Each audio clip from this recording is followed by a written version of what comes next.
आज इस वीडियो में मैं आपके साथ डिस्कस करने वाला हूँ एक ट्रेडिंग स्ट्रेटजी जो स्कैल्पिंग और स्विंग दोनों में आपके काम आ सकती है। इस स्ट्रेटजी की सबसे खास बात यह है कि अगर आप स्कैल्पिंग करना चाहते हैं, अगर आप इंट्राडे ट्रेडिंग करना चाहते हैं, अगर आप स्विंग ट्रेडिंग करना चाहते हैं या फिर आप पोजिशनल ट्रेडिंग करना चाहते हैं, उन सारी ट्रेडिंग स्टाइल्स के अंदर ये ट्रेडिंग स्ट्रेटजी आपके काम आएगी। और सबसे अच्छी बात यह है, सबसे मजे की बात यह है कि इस स्ट्रेटजी का स्क्रीनर बनाना भी बहुत ही आसान है और वो भी मैं आपके साथ इसी वीडियो में डिस्कस करने वाला हूँ।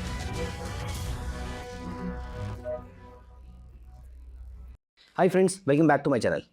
दोस्तों, आज इस वीडियो में मैं आपके साथ डिस्कस करने वाला हूं एक ट्रेडिंग स्ट्रेटजी जो स्कैल्पिंग और स्विंग दोनों में आपके काम आ सकती है।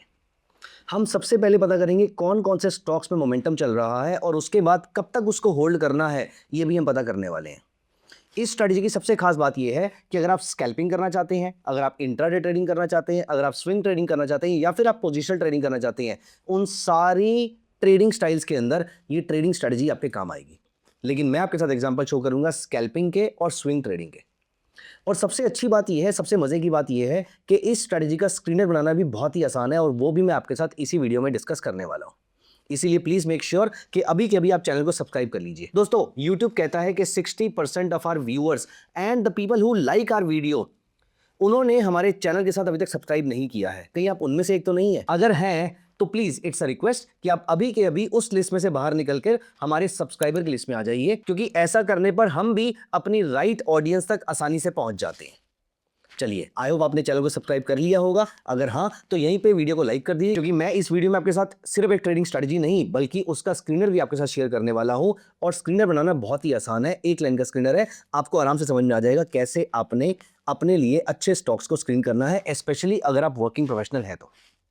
आइए यहां पर हम चलते हैं अपने चार्ट्स पे और यहां पर मैं आपके साथ स्कैल्पिंग के लिए 3 मिनट्स का टाइम फ्रेम, स्विंग के लिए 90 मिनट्स या 60 मिनट्स का टाइम फ्रेम, आप कुछ भी यूज कर सकते हैं। आपने ये टाइम फ्रेम को याद रखना है। पहले मैं आपको एग्जांपल शो करता हूं स्कैल्पिंग का। स्कैल्पिंग हमने करनी है ऐसे प्रोडक्ट में जिसकी लिक्विडिटी बहुत ज्यादा हाई हो और प्रोडक्ट डिसेंटली वॉलेटाइल भी हो। सेंसेक्स वॉलेटाइल है, बैंक निफ्टी वॉलेटाइल है, निफ्टी भी वॉलेटाइल है और उसके अलावा बहुत सारे स्टॉक्स भी वॉलेटाइल हैं, लेकिन मिड कैप और स्मॉल कैप भी वॉलेटाइल हो सकते हैं, लेकिन उसमें लिक्विडिटी का इशू आ सकता है। इसलिए मैं इस स्ट्रेटजी को इंडेक्स में प्रेफर करता हूं, मैं इस स्ट्रेटजी को लार्ज कैप स्टॉक्स में प्रेफर करता हूं। तो यहां पर मैं आपके सामने चार्ट ओपन करता हूं बैंक निफ्टी का। ये रहा मेरे सामने बैंक निफ्टी का चार्ट, जो कि आज स्लाइटली नीचे है, लेकिन हमें फर्क नहीं पड़ता है। हम चलते हैं 3 मिनट्स के चार्ट पे और मैं लेटेस्ट चार्ट आपको नहीं दिखा सकता, इसीलिए मैं थोड़े से पुराने चार्ट की तरफ चलता हूं। मैं चलता हूं दिसंबर के चार्ट्स में। दोस्तों, सबसे पहले हम पता करेंगे मार्केट में मोमेंटम कहां पर है। मोमेंटम पता करने के लिए मैंने आपके साथ मोमेंटम ऑसिलेटर वाली वीडियो शेयर करी है, राइट? और रादर मैंने आपके साथ ऐसी वीडियोस भी शेयर करी हैं जहां पर दिस वर्सेस दैट में हमने डिफरेंट इंडिकेटर्स को कैसे यूज करते हैं, कब यूज करते हैं, ये सारी चीजें आपके साथ मैंने कवर करी हैं। इसीलिए I am very very sure आपको मोमेंटम ऑसिलेटर्स मालूम होंगे। चलिए जल्दी से एक टेस्ट हो जाए। आप कमेंट्स में लिखिए कौन कौन से मोमेंटम ऑसिलेटर्स के बारे में आप जानते हैं। उनमें से ही मैं एक मोमेंटम ऑसिलेटर यूज करने वाला हूं। रादर मुझे पर्सनली ऐसा लगता है कि अब आप मुझे इतना जान चुके होंगे कि मेरे बोलते ही आपको समझ में आ गया होगा कि मैं कौन सा ऑसिलेटर यूज करने वाला हूं। Yes, most of you would be right, I will be using William percentage R. तो यहां पर मैंने यूज किया विलियम परसेंटेज आर, और विलियम परसेंटेज आर में एक बड़ा पैरामीटर मुझे चाहिए। अगर आप थोड़ा सा एग्रेसिव ट्रेड लेना चाहते हैं तो 140 का पैरामीटर यूज कर लीजिए। अगर आप कंजर्वेटिव है, बहुत ही कंजर्वेटिव है, बहुत ही कम ट्रेड्स चाहिए लेकिन कॉन्फिडेंस के साथ चाहिए, तो इस पैरामीटर को 280 कर सकते हैं। लेकिन स्कैल्पिंग में आपको थोड़ा सा एग्रेसिव होना पड़ता है, इसीलिए मैं यहां पर 140 का पैरामीटर यूज कर देता हूं।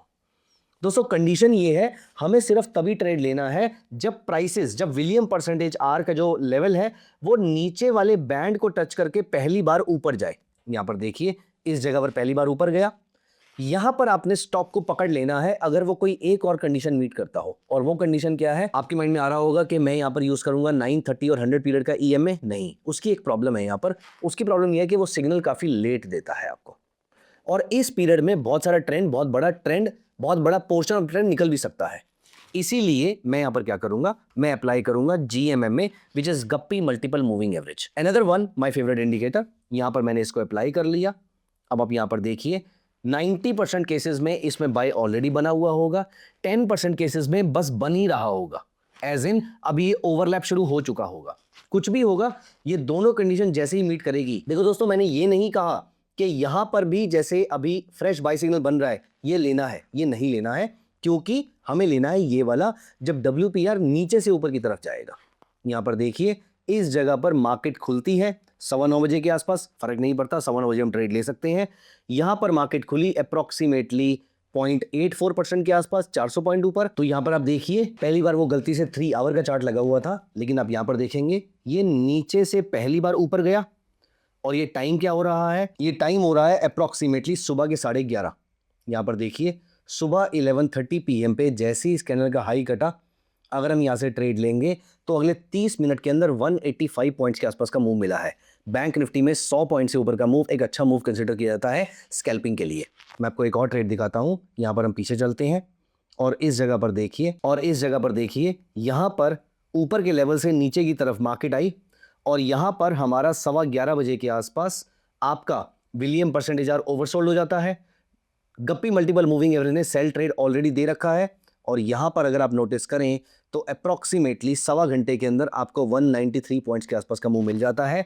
अगेन अगर आपको बहुत छोटा स्कैल्प करना था तो अगले 30 मिनट के अंदर 117 पॉइंट्स के आसपास का मूव यहां पर आपको मिल जाता है। दोस्तों इसी स्ट्रैटेजी को आप स्विंग में यूज कर सकते हैं। फॉर एग्जाम्पल, क्योंकि 90 मिनट्स का चार्ट सबके पास नहीं होगा तो मैं 60 मिनट्स के चार्ट पे आपको दिखाता हूं। अगेन थोड़े से पुराने डेटा की तरफ चलते हैं। यहां पर आप देखिए जब प्राइसेस नीचे के लेवल से ऊपर आते हैं, इस जगह पर देखिए जब प्राइसेस नीचे से ऊपर की तरफ आते हैं, प्राइसेस काफी ऑलरेडी बढ़ चुके हैं, लेकिन स्टिल उसके बावजूद अगर आप देखें दोपहर को 2:15 बजे के आसपास ट्रेड मिला। क्योंकि ये स्विंग है तो आप कैरी फॉरवर्ड करके भी जा सकते हैं और अगले कुछ दिनों में 5.25% के आसपास का मूव आपको 6 दिन और 19 घंटे मतलब 7 दिन के आसपास लगे और आपको 5.5% के आसपास का मूव बैंक निफ्टी में मिला। एग्जिट कैसे करते हैं वो भी आपको बताऊंगा।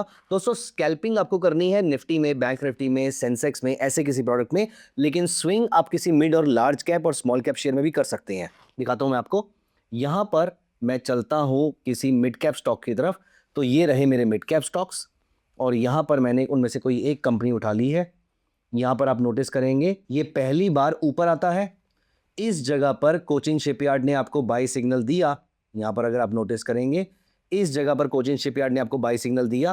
प्राइसेस बहुत ज़्यादा ऊपर नहीं गए, एक दिन में 2% के आसपास ऊपर गए, लेकिन इवेंचुअली आपको इसने 3% के आसपास का लॉस करा दिया जब ये प्राइसेस आपके रेड वाले जोन के नीचे आ जाते हैं। लेकिन उसके बाद जब इसने आपको दोबारा से बाई सिग्नल दिया, आप यहां पर देखिए, इसके बाद इसने आपको दोबारा से बाई सिग्नल दिया और यहां पर इस कैंडल के हाई के ऊपर आपको रिटर्न मिलता है अप्रोक्सीमेटली 9 दिन में 12% के आसपास। दोस्तों अगर ये सिस्टम आपको पहली बार में अच्छा ट्रेड नहीं देता है, घबराने की कोई जरूरत नहीं है, ये दूसरी बार में अच्छा ट्रेड देगा आपको। मैं 2 बार ट्राई करता हूं तो पहली बार में अगर वो स्टॉप लॉस करता है तो सबसे अच्छी बात यह है कि वो स्टॉप लॉस बहुत छोटा होता है, लेकिन जो टारगेट आएगा वो स्टॉप लॉस को कवर करके भी आपको 4-5% एक्स्ट्रा देकर जाएगा। मैं एक एग्जांपल इसका और दिखा देता हूं आपको, और इस बार मैं आपको दिखाता हूं किसी स्मॉल कैप शेयर के अंदर। ये रही मेरी स्मॉल कैप की लिस्ट और मैं लेटेस्ट ट्रेड नहीं दिखा सकता। चार्ट आपके सामने आपको दिख रहा है कहां पर वो ओवरबॉट हुआ, क्या ट्रेड आपको मिला, लेकिन मैं फिलहाल आपको लेटेस्ट ट्रेड नहीं दिखाऊंगा। मैं आपको चल के थोड़ा सा पुराना ट्रेड दिखाता हूं। यहां पर आप देखिए इस जगह पर आपको फ्रेश ट्रेड मिला था। यहां पर कोई एक्स्ट्रा ऑर्डिनरी प्रॉफिट नहीं हुआ, लेकिन एट द सेम टाइम कोई लॉस भी नहीं हुआ। आपको अप्रोक्सीमेटली 5 दिन में 3.25% के आसपास का मूव मिला, लेकिन उसके बाद आपके प्राइसेस ने आपको कॉस्ट पे एग्जिट करा दिया। मैंने बोला उसके बाद दोबारा से जब गप्पी आपको ट्रेड देगा आपको लेना है, और इस बार गप्पी ने जब आपको ट्रेड दिया और इस बार आपको विलियम परसेंटेज आर के ऊपर भी ज्यादा फोकस करने की जरूरत नहीं है, क्योंकि वो नीचे से ऊपर नहीं आएगा, वो ऊपर से ऊपर रहेगा यहां पर। और यहां पर आप नोटिस कीजिए इस जगह पर अगर आपने ट्रेड लिया तो आपको 6% के आसपास का मूव यहां पर देखने को मिलता है। एक एग्जांपल और देखते हैं। इस बार हम चलते हैं किसी बड़ी कंपनी की तरफ, फॉर एग्जांपल कैम्स में, और इस बार मैं लेटेस्ट ट्रेड नहीं देखूंगा, थोड़ा पुराना ट्रेड देखूंगा। यहां पर देखिए इस जगह पर दोबारा ऐसा हुआ, इस जगह पर मुझे ट्रेड मिला, प्राइसेस ज्यादा ऊपर नहीं गए, लेकिन अगेन मार्केट ने 1% के लॉस पे एग्जिट करा दिया। अगला ट्रेड मुझे जैसे ही मिला मैंने यहां से पकड़ा और उसके बाद रॉकेट हो गया मेरा स्टॉक, अप्रोक्सीमेटली 6.5% के आसपास का मूव आया। मैं कंडीशन सारी की सारी आपके लिए दोहरा देता हूं। स्कैल्पिंग में 3 मिनट्स का टाइम फ्रेम, स्विंग में 1 घंटा या 90 मिनट्स का time frame. William percentage R का पैरामीटर 140, जीएमएम में एज इट इज यूज करना है। जब William percentage R oversold zone से ओवरबॉट जोन पे आएगा, यहां पर गप्पी मल्टीपल मूविंग एवरेज आपको ऑलरेडी बाय सिग्नल दे चुका होगा। आप इमीडिएटली स्टॉक में जंप कर सकते हैं उस कैंडल के हाई के ऊपर। अगर गप्पी मल्टीपल मूविंग एवरेज ने बाय सिग्नल नहीं दिया है, वेट कर लीजिए, जैसे ही बाय सिग्नल देगा यहां पर जंप कर जाइए। आपको या तो प्रॉफिट होगा या लॉस होगा, विच इज वेरी ऑब्वियस। लेकिन सबसे इंटरेस्टिंग बात यह है कि अगर लॉस होगा तो स्कैल्पिंग में बहुत छोटा सा होगा और स्विंग में भी आधे 1-1.5% के आसपास का लॉस होगा, जो कि मैंने आपको दिखाया भी। अगर आपके पहले ट्रेड में यहां पर लॉस होता है, विलियम परसेंटेज को इग्नोर कर दो। अगली बार जैसे ही गप्पी दोबारा से ट्रेड दे, यहां पर दोबारा से स्टॉक में जंप कर लो। इस बार आपके पिछले ट्रेड का लॉस भी कवर होगा और आप यहां पर नेट नेट प्रॉफिट में भी आएंगे। जैसे ही आएंगे थोड़ा प्रॉफिट बुक कीजिए और मार्केट से बाहर हो जाइए। स्विंग में आपका टारगेट रहता है 5 से 6% के आसपास। स्कैल्पिंग में आपका टारगेट रहता है निफ्टी में 30 से 40 पॉइंट और बैंक निफ्टी में अप्रोक्सीमेटली 100 पॉइंट। 2 बार के बाद आपने तीसरी बार ट्राई नहीं करना है। सिर्फ 2 बार में आप नोटिस करेंगे 90% केसेस में आपका जहां पर पहली बार में लॉस हुआ था वहां पर सेकंड टाइम में आपका प्रॉफिट हो जाएगा। आप प्रॉफिट बुक करके यहां से बाहर हो जाएंगे। नहीं होता है, आपने मार्केट से फाइट नहीं करना, मार्केट से चुपचाप जो छोटा मोटा लॉस हुआ है वो लेंगे और मार्केट से बाहर हो जाएंगे। इसके स्क्रीनर की बात कर लेते हैं। दोस्तों स्क्रीनर बनाना बहुत ही सिंपल है। सिंपल, हम यहां पर चलते हैं चार्टिंग पे, क्योंकि हमें सिर्फ ये पता करना है कि विलियम परसेंटेज ओवरबॉट हो रहा है या नहीं हो रहा। तो यहां पर हम चलते हैं, स्क्रीन पे चलते हैं, क्रिएट स्कैन पे चलते हैं। हम यहां पर चलते हैं और यहां पर टाइप कर लेते हैं विलियम परसेंटेज आर। कौन सा? 140 पैरामीटर। डेली नहीं, मुझे चाहिए for example hourly chart and it should cross above -20। Run scan और इसको हम अप्लाई करेंगे large cap, mid cap, small cap stocks में। तो यहां पर मैं चूज कर लेता हूं निफ्टी 500। ये रहे आपके सारे के सारे स्टॉक्स। दोबारा से रन स्कैन कर लेते हैं और मैं इस स्क्रीनर को आपके लिए सेव कर देता हूं और इसका नाम हम रख रहे हैं WPRGMMA मोमेंटम। अगर आपको स्क्रीनर चाहिए तो कमेंट्स में यही कीवर्ड लिख दीजिएगा, ये स्क्रीनर मैं आपके साथ शेयर कर दूंगा। क्योंकि गप्पी को चेक करने की जरूरत नहीं है, 90% केसेस में वो ऑलरेडी बाय में होगा। अगर आपको इसको स्कैल्पिंग में यूज करना है तो टाइम फ्रेम छोटा करके इसका 3 मिनट्स कर दीजिएगा, लेकिन उसके लिए प्रोबब्ली आपको चार्टिंग का सब्सक्रिप्शन लेना पड़ेगा। That is completely your choice. दोस्तों स्ट्रैटेजी के थॉट प्रोसेस से लेकर एग्जीक्यूशन तक क्या चैलेंजेस आते हैं, risk management, stop loss, target, screener बनाना, ये सारी चीजें मैं अपने अगले वेबिनार में आपके साथ डिस्कस करने वाला हूं। इसका लिंक आपको डिस्क्रिप्शन में मिल जाएगा। दोस्तों मेरा ये वाला webinar completely free of cost है, आप जाके अभी एनरोल कर लीजिए। और हाँ, अपने उन दोस्तों के साथ जरूर शेयर कर दीजिएगा जो ट्रेडिंग को लेकर बहुत पैशनेट है, क्योंकि ट्रेडिंग एक सोलो प्रोफेशन है। अगर आप और आपके दोस्त मिलकर ट्रेड करेंगे तो आप ज्यादा अच्छे डिसीजन ले पाएंगे। मिलते हैं अगली वीडियो में। Bye bye, take care of yourself.